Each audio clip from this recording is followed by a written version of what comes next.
আসসালামু আলাইকুম। আমার প্রাণপ্রিয় কলিজার মুসলিম ভাই ও বোনেরা, আপনারা কেমন আছেন?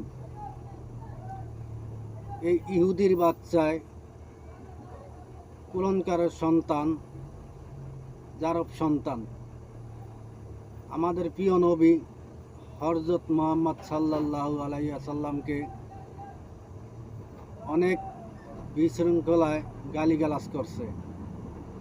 কথাটি একটু শোনেন, তারপর আমি বলতেছি। খানকে বেলা নবী মোহাম্মদ তোর মায়ের যদি খানকে বেলা নবী মোহাম্মদ তোর মা আমিনার যদি তোর মাইয়া আছে না মা ফাতমা ওই মা ফাতমার যদি তোর বউ আছে না মা আইসা ওই খানকে যদি তোদের মা ফাতমা মা আইসা মা আমিনার যদি খানকে বেলা নবী মোহাম্মদ তোর কবর থেকে তুললা খানকে বেলা তোর পুটি মারবো মাথা সদ্য হবে। স্থান নাকি বলে ঢাকা।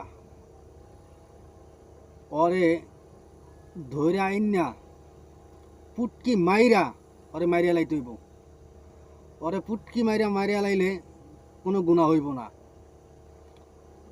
যে ধরে আইনা দিতে পারবেন তার পুরস্কার আছে। আর সেই সাথে পুলিশদেরকে বলবো ওরে আইনের আওতায় আইনা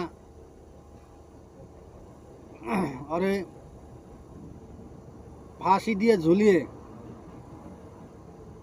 মারতে হবে। এটাই প্রশাসনের কাছে আমাদের দাবি। ভিডিওটি এত বেশি শেয়ার করবেন ঝড়ের গতিতে, যাতে প্রশাসনের লোকের কাছে যেয়ে পৌঁছায়।